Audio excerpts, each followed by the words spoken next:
Hello, everybody, and thanks for joining us. My name is RJ Witherow, and I'm the events manager here at Parnassus Books. Tonight, we are so excited to bring you award-winning author Jennifer Haigh for her new book, Mercy Street.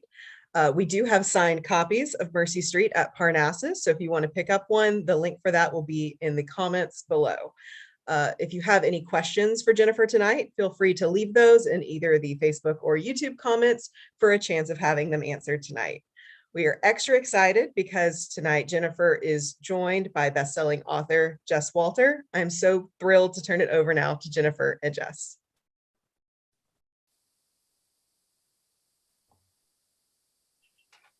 I think we're here.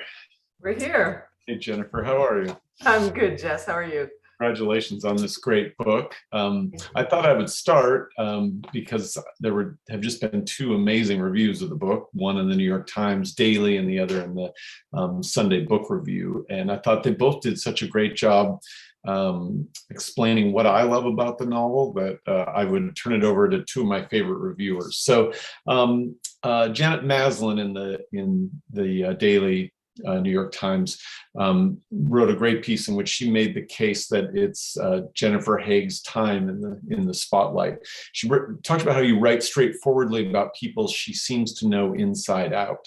They're the kinds of people who don't often get close attention. Her books might feel traditional if she relied on simple structure, but she likes Altman-esque ways of weaving characters together.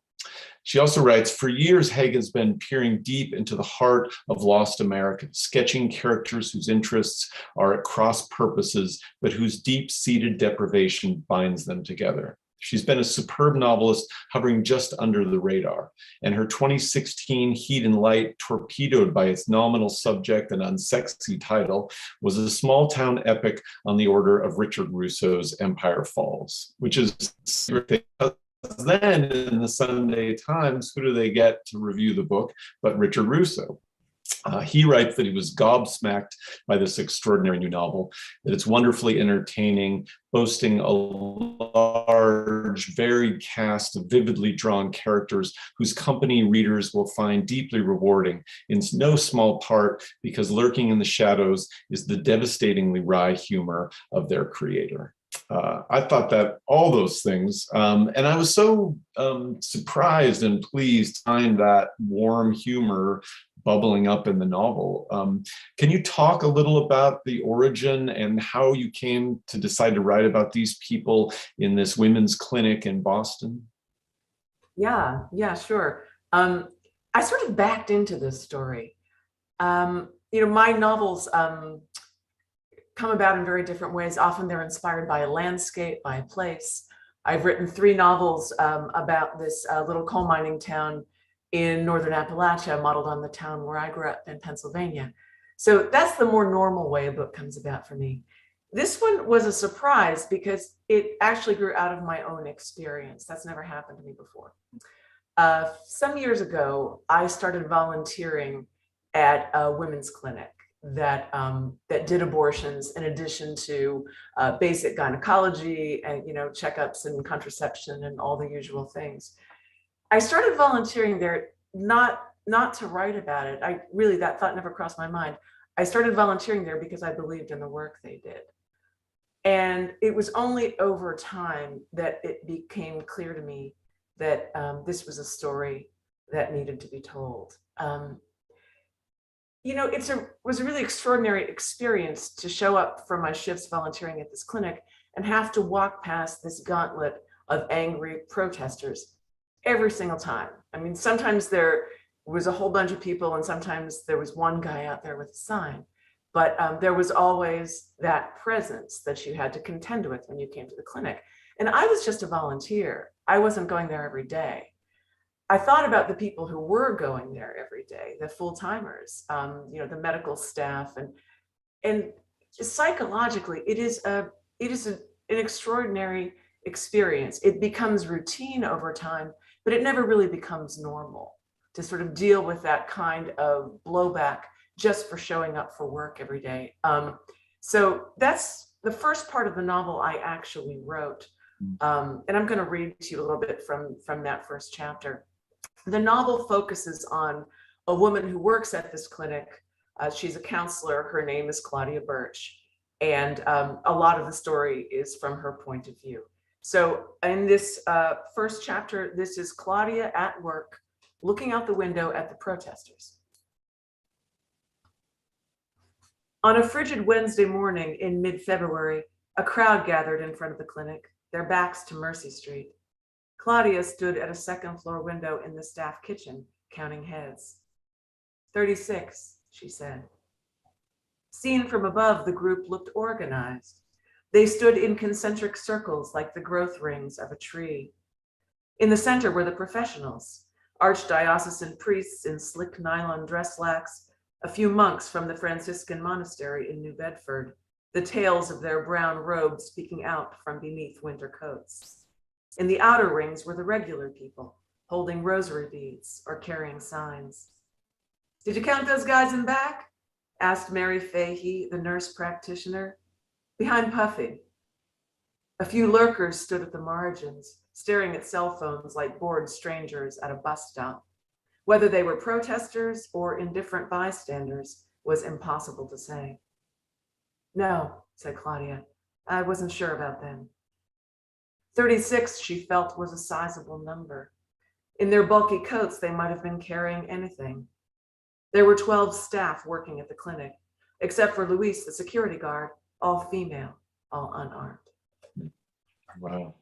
Were you working on the novel while you volunteered there, or was it something that came to you later after you were thinking about it? It came to me later. Toward the end of my time working there, I sort of, I had this realization that this was something I needed to write about. And at that point, I kind of stepped back from volunteering. I felt I could, no longer do it and write about it. I kind of couldn't do both at the same time. It was a fairly draining and demanding volunteer experience, I will say that. I was a volunteer counselor working on a hotline.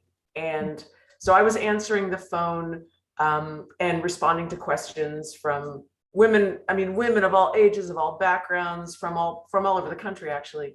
And they were asking questions about contraception, about sexually transmitted diseases, and they were also scheduling abortions. If you wanted to schedule an abortion, the first step was to call this hotline and talk to one of the volunteers. We would talk them through the procedure, explain how it worked, answer their questions. And it was a revelatory experience to me. I had been pro-choice my whole life, but really I realized I did not understand fully this whole question of reproductive choice. It's such a common experience having an abortion. Most people don't know this, but 1 in 4 American women will at some point in her life have an abortion. So literally every one of us knows someone who's had this experience. We might not know we know it. She might never talk about it, but everybody knows somebody who has been through this. It's one of those subjects everybody has an opinion on, and yet most people are very ill-informed about. There's such a moving moment when a mother brings her daughter in, and one of the counselors asks, "Have you told your daughter that you had an abortion?" And the mother hasn't, and I felt like that just really bubbled up throughout, and that word choice, which is the word, that the word that we use when talking about this issue. But there were people with different levels of choices in the book. For many people, it was almost a cruel word to think choice for some of the women coming into this clinic. It's true. One thing that I found fascinating about this clinic was that it was the most diverse, most integrated space I had ever encountered in the city. There were, teenage girls who came and women in their 40s. There were childless women and women who had half a dozen kids. There were very accomplished professional women and homeless women, kind of side by side in the waiting room. It's rare to find a space that is so that is used by everybody in a certain way. It's kind of why I love the cover of this book. I just need to talk about the cover. It's a beautiful book, I think. But the cover was designed by Alison Saltzman, who's an art director at Echo, my publisher. And it's ingenious because it really does convey the diversity of women who come to this clinic. I mean, of course, the women here are pink, blue, and purple, so as not to be overly literal, but it really was a very racially diverse place, culturally diverse place, linguistically diverse place. I mean, we had access to interpreters on the hotline because we very often got calls from women whose English wasn't very good. So, you know, we had an interpreter who could, you know, who understood Haitian Creole and who could run interference between the counselor and the caller. So it, you know, it was really kind of remarkable in that respect. But also, as you say, the sort of range of backgrounds these women come from. One of the reasons I'm so thrilled to talk with you about this, Jess, is that you are one of the smartest writers I know on the subject of class. And I think you and I have this in common, that class figures into everything we write. Yeah. And I mean, for me, it's a function of my background. I came from a working class background. I write about working class people all the time. It's what I know. It's what I understand. It's not so common in literary fiction, I think, because a lot of literary writers are not from that kind of background. So in writing Mercy Street, I found myself once again, in an indirect way, writing another story about class. The character you mentioned, the teenage girl who comes in for her abortion, accompanied by her mother. She's a senior at a prep school. She's in the process of applying to colleges, and she's trying to decide between Dartmouth and Princeton. So that's where she's coming from. And then she, you know, unexpectedly finds out she's pregnant and decides to end the pregnancy. So that's one patient. On the very same day, Claudia sees a patient who is a homeless heroin addict. She's very late in her pregnancy. She found out she was pregnant because she overdosed on heroin in a gas station restroom. And the manager of the gas station found her, called an ambulance. They took her to the emergency room, resuscitated her, and did an ultrasound and found out she was pregnant. Yeah. So that's where she's coming from. So as Jess, as you say, to call this a choice, it's a euphemism, and it's not entirely accurate. For a lot of the women Claudia encounters, the range of choices is very, very narrow. And the question is often how much does this cost? Because that economic question underlies everything. And you are one of the great novelists writing about class. I think the same thing about you, and also, but in a way that is so humanizing and so full of life. You know, the one of the things I've always thought is that humor does transcend class, and Claudia is a terrific character. Her observations on Facebook alone are enough to make me just, you know, really want to read this book. It would make me want to read this book, but also her pot dealer Timmy is so terrific, and the novel isn't just peopled by these women. You also go outside the clinic and go into the heads of those protesters. And having written also about the paranoid radical right that is protesting outside this clinic, where those voices can sort of haunt when you write them. What was it like trying to get inside a character like Victor Prine? Well, yeah, we should talk about Victor. So Victor is really the antagonist to Claudia in the novel. He lives in kind of in the middle of nowhere in Western Pennsylvania, in a part of the state that is very much like where I grew up. And that is a character that really draws on my own background in a certain way. I've never known anybody quite like Victor Prine, but I did grow up in a very small town where it was common to see anti-abortion signs, handmade signs, placed along the highway or in people's yards. And they're still up there. They were there all throughout my childhood. They're still there. It's very normal to drive down the highway and see a handmade sign, abortion stops a beating heart, just right there next to the roadway.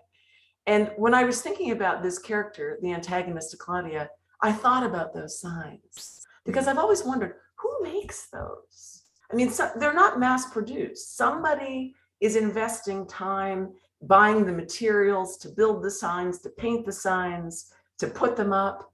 And in thinking about what kind of person might do that, that's how I have the spark for creating this character of Victor Prine. In point of fact, Victor does make signs like that. He is a retired long distance trucker. And what he does in his retirement is build these signs and then go on these sign planting trips where he puts them on public land. He sticks them in people's pastures. And he's been doing this for years and years. In his years driving big rigs, he would stop and plant signs. So our first look at him is as he's planting one of these signs along the highway. Victor Prine, as it develops, has some surprising reasons for opposing abortion. Contrary to what you might expect, he's not religious. He's not a believer. He's not a Christian. He's an atheist. In fact, his reasons for opposing abortion are much darker and scarier and creepier. He's a disturbing character in many ways. I find him disturbing.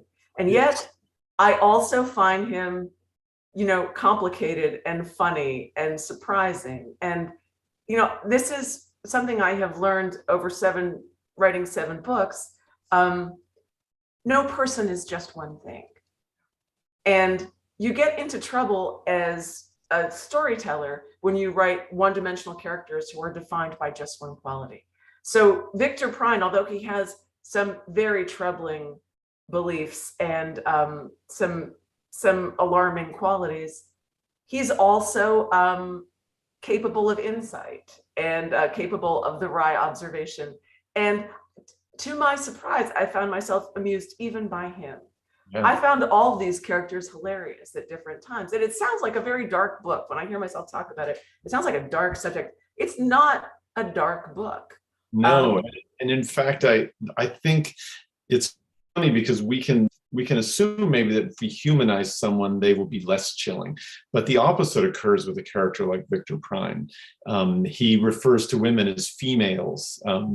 And his sort of breeding idea of human culture, the more we get to know him, the more he's explained to us, the more human he becomes. But it doesn't make that threat, which you pull so brilliantly through the book, the threat of that against these really human characters. It doesn't make that threat any less potent. In fact, it makes it in many ways more understandable. And I think that's one of the things that blew me away as you're writing about this hot button issue.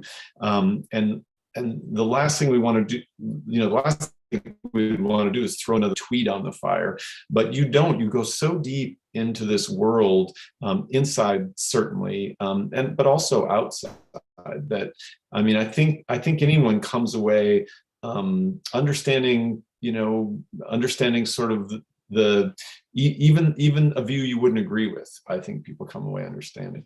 Were you nervous, when you realized I'm writing a book, with abortion at the center, right at the, at this moment when female reproductive rights are under siege, when Roe v. Wade might be lost to the country? How does it feel to be writing about that as the news is unfolding around?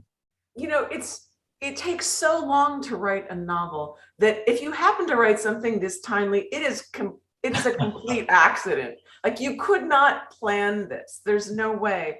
I started writing this novel, I don't know, 2016 maybe. It's been a while. And at that time, there was no indication that we would be at this juncture right now where Roe v. Wade might be overturned. There's no way I could possibly have known that. So in a way, it's horribly timely, right? It's a pure accident. But I will say there was a moment, and it was a few years into the writing of the book, where I kind of had a flash of panic, like, oh my God, what am I doing? Like, if ever there was a third rail issue in our culture, this is it. It's really, there's nobody who doesn't have an opinion about abortion. And here I am turning cartwheels down the third rail. What was I thinking? Why did I think this was a good idea? I started writing it because I felt it so deeply, and this experience of volunteering in this clinic was so consuming to me, and the stories I was hearing were so consuming to me. That's what started me writing this book. But I didn't think about publishing it. Like, I never think about that. Yeah. And maybe you do the same thing when you're working, Jess.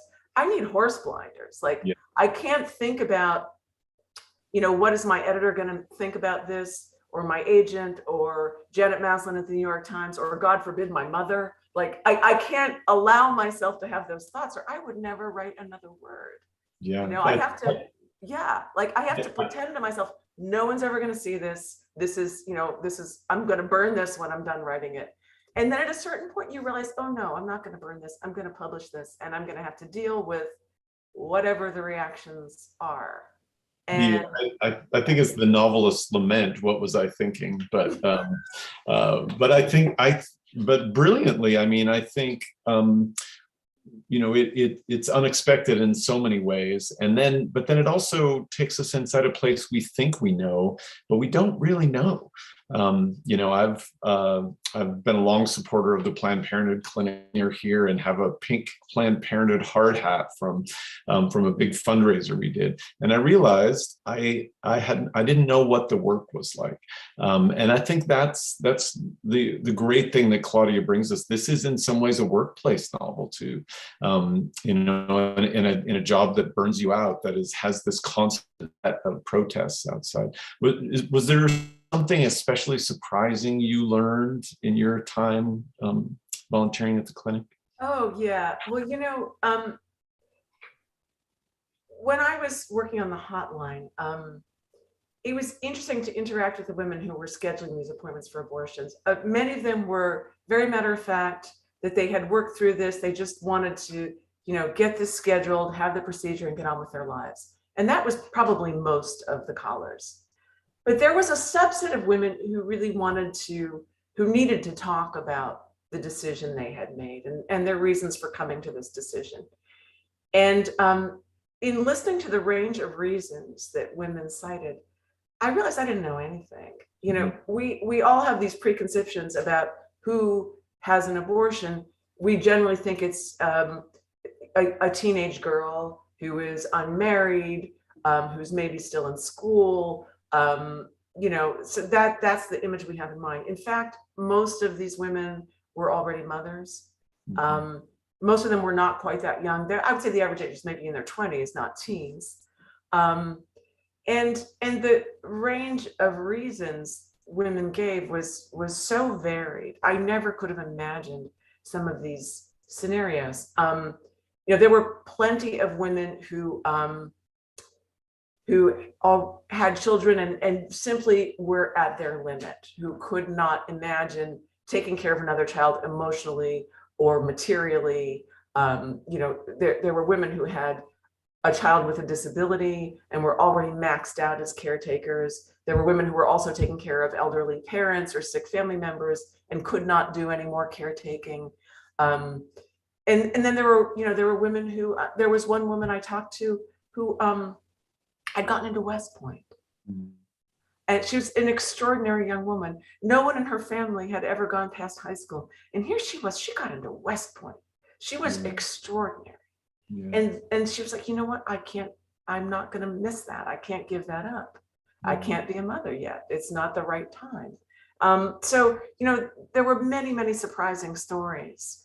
But the thing that struck me the most was how many women were living in domestic violence situations. How many of them were actually in danger, and being pregnant put them in greater danger.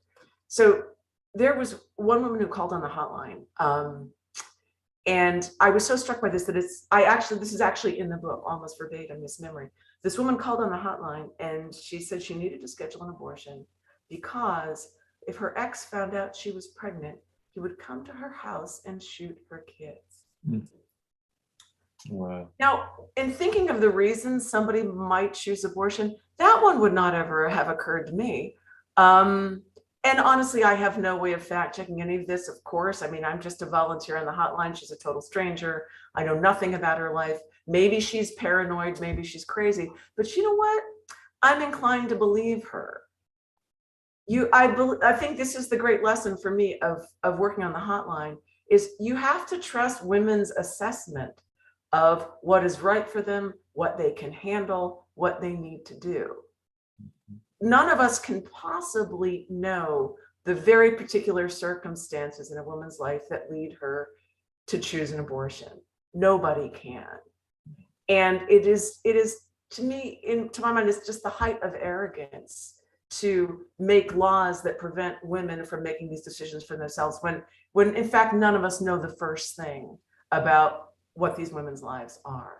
So it was really that experience, that day on the hotline, that I came home and I was like, oh, I guess I have to write about this. Oh, you know, like this is a story that legit needs to be told. People need to know this. Yeah. You know, it's, I mean, I you know, rattled off that statistic earlier, 1 in 4 women will have an abortion.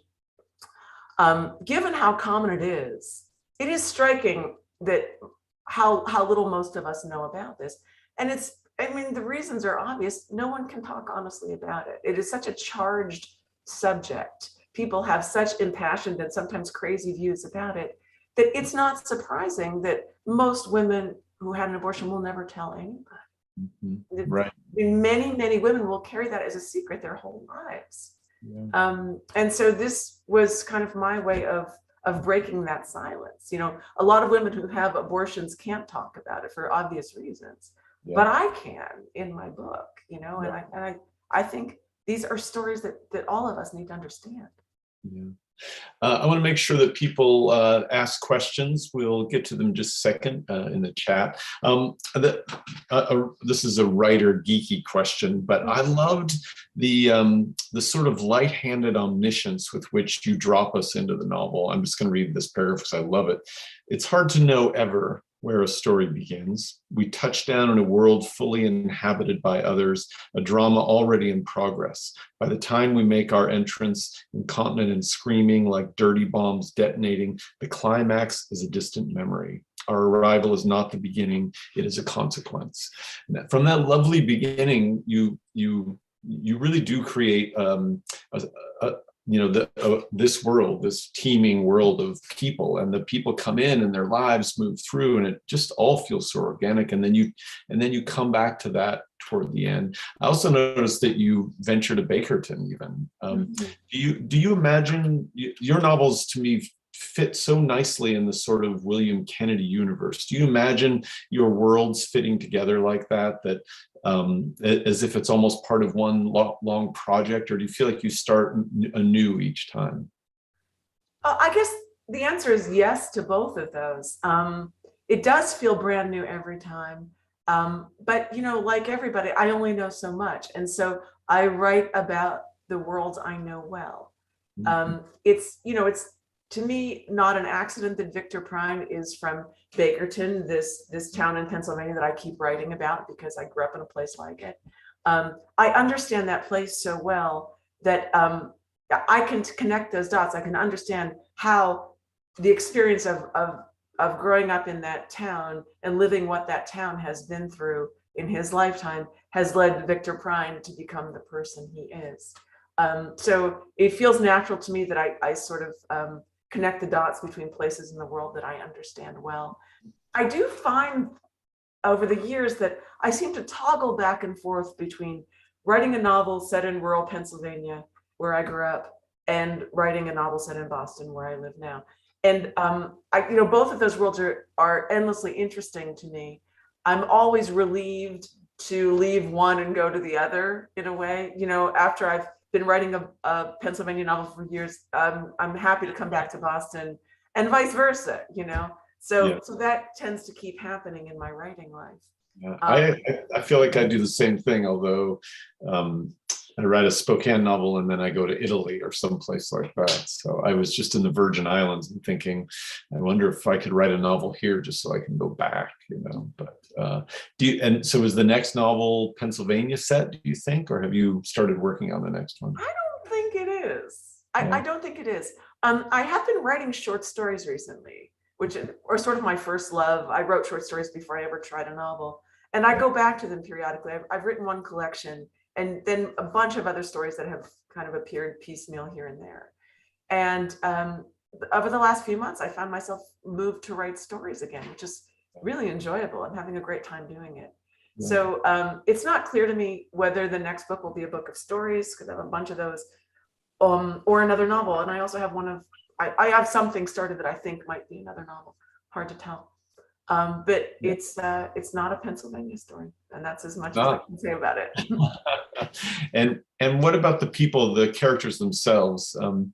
Do you find them recurring through different books, or are you done with characters usually when you finish work? I'm not sure. My impulse is to say I'm done with them when I finish the book, but that hasn't always been the case. My second novel, Baker Towers, is set in Pennsylvania. And after I finished that book, I thought, okay, I'm done. I never have to write about that little town again, because nothing else is ever going to happen there anyway. It's kind of a dying coal mining town. So I'm done. I can go write something else. And I did. I wrote a couple novels set in Boston.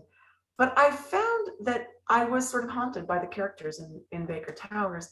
And moreover, I kept hearing from readers who were haunted by characters in Baker Towers, and particularly wanted to know about the brother in the family, Sandy Novak, who was sort of a mysterious figure in Baker Towers. What was his deal? What was going on in his life, and what became of him? So I decided, okay, I'm going to write one short story about Sandy Novak.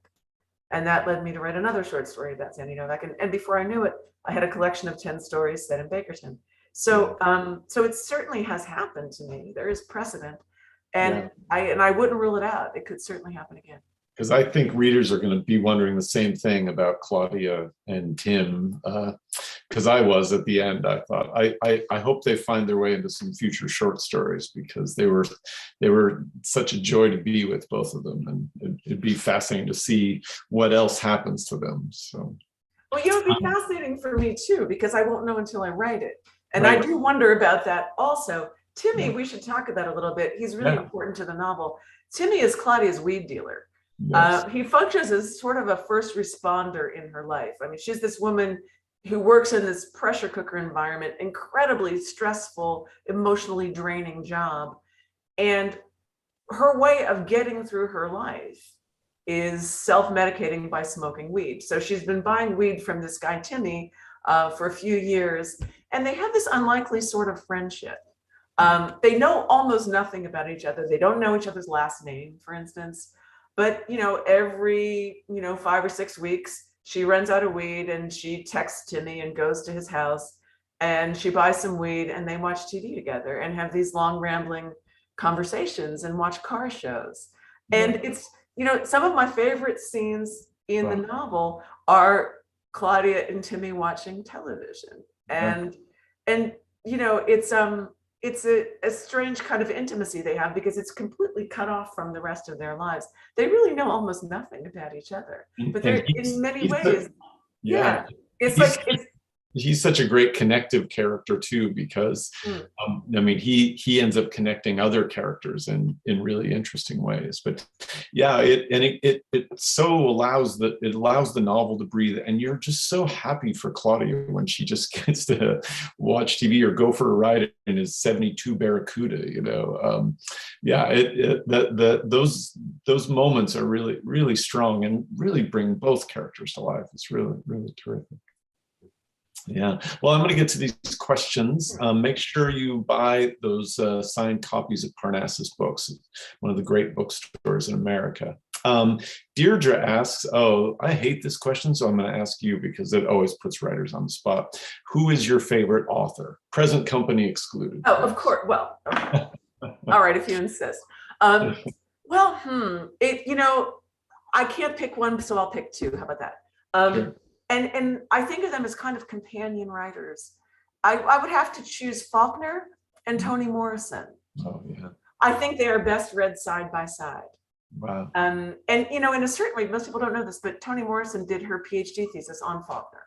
So I think, were she alive, she would probably nod and say, she would agree with that. But they're really, they're so similar in so many ways. They are people capable of writing these grand tableaus of interconnecting stories, and they're wonderfully lyrical writers, and psychologically very insightful and atmospheric and lush and great sentence makers. So if I if I can pick two, I'll take those two. Those are two pretty good picks, I gotta say. So I'm glad I excluded The Present Company. That would have I been know. to be thrown in with those two. Yeah.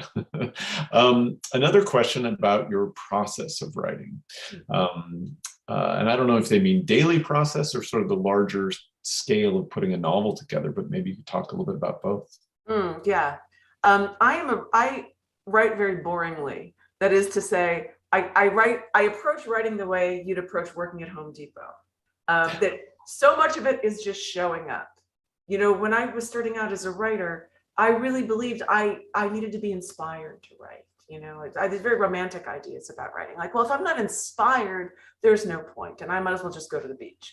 And it was really depressing to discover that there was no correlation between feeling inspired and writing anything good. You know, there are days when I feel inspired and I'm smacking away at those keys and I feel really smart.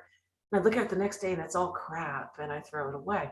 And there are other days where I just grind it out so painfully, word by painful word, and it ends up being some of the best writing in the book. And so the horrible lesson there is you have to write when you don't feel like it. You have to, you know, if you show up at Home Depot only when you feel inspired to sell hardware, you're not going to last very long at Home Depot.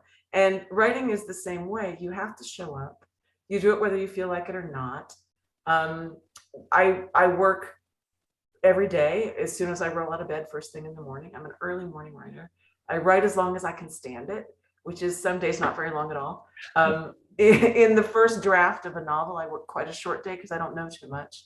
So yeah, I maybe know, an hour and a half's worth of writing and then I'm done. Like that's all I got. I gotta wait for the bucket to refill and come back tomorrow and I'll know this much more.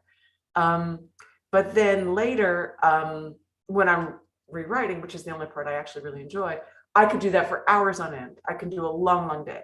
And so by the final draft, when I'm just punctuating, I could sit there for 10 hours. I love to punctuate. It's like my favorite part of writing. I think I'm a good punctuator. I'm very critical of other people's punctuation. It's really the thing I excel at. And so I could just do that endlessly. But that's the final polished stuff where you're just like playing with the rhythm of a sentence, getting the music right. That is so enjoyable to me. It was impeccably punctuated, I will say. And when in those early days before the book has emerged, are you an organizational kind of person? Do you find yourself writing things out to sort of keep you going, or is it really just important for you? I love the sound of your sentences. You strike me as someone who's sort of writing musically as well, riffing and moving along. Do you find yourself with those, especially with a novel with as many characters and pieces and pulling that suspense like you do through, do you find yourself outlining at all at any part of the process, or do you just sort of let it flow? I can't. I tried it once. I know writers who work that way and I'm so jealous of them because I think it takes a lot of anxiety out of the process. For me, the first draft is a horrible experience because I'm always afraid I won't get the right ending. And we've all had this experience as readers where you start reading a novel, you fall in love with the characters, you love the language, you're absorbed in the story. And then the ending is so bad, you just want to throw the book across the room. And this is tragic because you will never remember this as the novel with the great opening chapter. You remember it the novel with the crappy ending. And I live in fear of writing that novel with a crappy ending. So until I get through the first draft, get to the end once and trust that I've got the ending right, I can't really relax. That's why I hate the first draft so much. So I don't outline. I have to figure it out as I go along. What I do on the front end, though, is I write little biographies of the characters to kind of warm up to, before I start writing chapter 1. I already know a lot about at least one of the characters. And by that, I mean, I know about her childhood and like stuff that might never come into the book, although sometimes it does. In this book, it certainly does. You see quite a bit of Claudia's childhood in this book. That was unexpected to me. Some of that stuff I wrote on the front end when I was just trying to figure out who she was. And I discovered all sorts of things that way. In general, I figure out the story in the process of writing it. If I have an idea how the book's going to end, it's usually wrong. Because what happens is if you have this idea at the outset, you don't know the characters very well yet. And so when you finally get to that point in the story, you know the character's a lot better. You think, oh, well, she would never do that. He would never say that. No, that's wrong. So you know, when you don't know the characters yet, you can impose these ideas on what they'll do. But after you've lived with them for a couple of years, you understand pretty well what they would and wouldn't do. Yeah, I think I'm going to call my next book that novel with the crappy ending, just to lower people's expectations. Wise, very wise. Yeah, that answers a question that someone asked, which was, do you know how the novel will end when you figure, or do you figure that out as you write? Did you have, with this particular novel, did you have a sense of where it was going as you started? You know, you've got those protesters outside, you've got the world inside. You do an amazing job, having written about these people, radicalizing Victor Prine in a way that's believable and chilling. And so you know, as you have those elements building toward, you know, the confrontation that we all sort of feel like we're in all the time now. Did you have a sense of how that would play out for you on the page? You know, the ending surprised me. The ending of this book surprised me. I did not have this in mind when I started writing. I thought it was going to go somewhere else. This is where it went. Because once I got to know these people really well, this is what would happen. So it surprised me. And I think really, if there's no surprise for the writer, there's no surprise for the reader. So it's I consider it a good thing when a novel surprises me. It means it's alive. Yeah, this novel had for me that quality I love, which is surprising inevitability. And it's also one of the great weather novels. I mean, the snow in this novel, I wore a parka reading it the whole time because it snowed. You know, I'm so glad you mentioned weather, because the weather is almost like a central character in the novel. It is set in the winter of 2015 in Boston. But anyone who was here that winter remembers it as the snowpocalypse. Yeah. And we all have PTSD from that winter. I do. I grew up in the mountains where it snowed all the time. I thought, okay, I know for winter, you know, I don't mind snow. That winter broke me. Yeah. Now, when the first snowflake flies, I have panic attacks. And everybody in Boston is like this. Like, it has changed us irreversibly. That winter, it just would not stop. And so this novel opens when the snow starts. And it ends when the snow stops, basically. It's a perfect bookend setting for the action in a way, and for this, you know, this sense of storm. And it's really, and as I was reading about the bomb cyclone that was coming to the East Coast, I thought maybe you were writing predictive fiction of some kind. So. Well, that was my fear. You know, last weekend in Boston, we got 2 feet of snow in one day. That's an epic snowstorm. Unless you're in Boston, in which case, well, that could happen. So it was a full-on, you know, monster noista. And for a minute, it was like, I don't like where this is going. But it seems to be melting. So, you know, cross your fingers. Well, we should let people get to their evenings. There's one last question. If real quick, best advice you were ever given as a writer. Can you answer that before we say goodbye to everyone? That's such a tough one. You know, the most important thing you can do is read the best things you can find. Read the stuff that kills you with envy. Read that stuff. You know, it's garbage in, garbage out. So don't read garbage ever.